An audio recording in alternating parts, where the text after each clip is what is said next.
Um,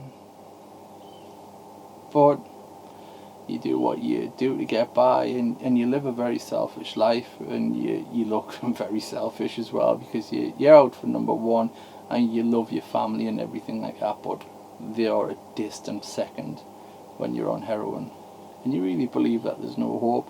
I was absolutely convinced that I could not get off this. Like, I went cold turkey a few times, and the longest I did, I got off for 2 weeks, which is pretty good. Actually, it was absolute hell. I cannot describe how bad it is to someone who's never felt it before, but it really is absolute hell. The problem is it's the longevity. You can't. It's hard to stay off it long term when you've gone cold turkey, because you're not far enough away from the lifestyle yet. So you've still got it in you you want to cook up, you just out of habit, just because you do it. You want to go out and you want to get the money. You're used to doing all that. You don't give up your friends. If you don't give up your circle of friends, you're not going to get away from it. You're going to be stuck around it, and that's really difficult, because it's a brave thing to say, right, I'm going to walk away from the only friends that I've got, because the only people who really stick by you are other people doing it. But they're only sticking by you because they're doing it too, though. So you really have no one. It's quite depressing. And I mean, my house was a tip. I stopped looking after it. I stopped looking after myself. I stopped eating. I went from 18 stone down to 11 stone. I mean, there was blood stains all over the ceilings, all over the walls, from the pins, and just using blunt pins all the time, and the wounds that I had, and nearly lost my legs, and I overdosed a few times, and I was lucky there, really.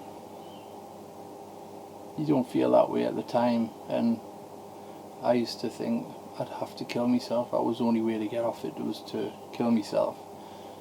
And sometimes I would hope that I would accidentally overdose, so that nobody could say I'd done it deliberately, so they couldn't be mad at us.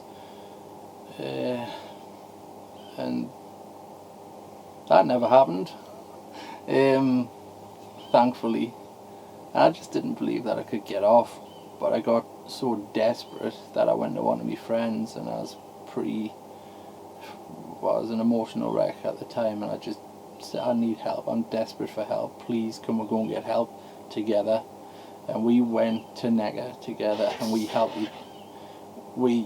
each other out, going to each other's appointments and things, making sure that I made sure he went to his, he made sure I went to mine. And I mean, I've got a brilliant drug worker. I broke down on my first appointment. It's pretty embarrassing, like, but I was a broken man. I was completely ruined. There was nothing left that was there. Nothing. There was no personality there. No parts of my character was left. It was all gone. And I mean, he put us on a methadone program. I weaned up on that while weaning down off the street drugs, and slowly but surely it starts to make a difference. And I went in with the idea of, right, I'm just going to take my time. I'm not going to rush this. I'm just going to go as slow as I want. As long as I get off it, I don't care. And because I went in with that attitude, and my drug worker was great, he was absolutely fine with that. He was really supportive.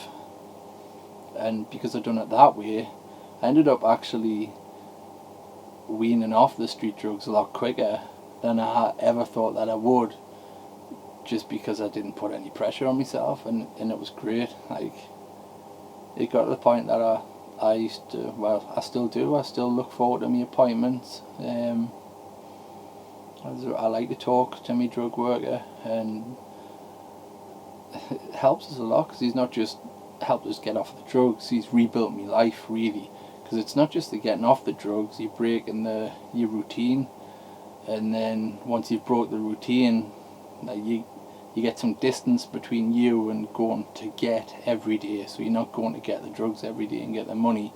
And that's what the methadone does. It breaks up the pattern for long enough that that's not your norm anymore. So you can start filling in that time with things that you might like to do. And at first, there's nothing that you really like to do because you don't know what you like to do anymore. And it's hard to get into the swing of things. You've got to kind of learn.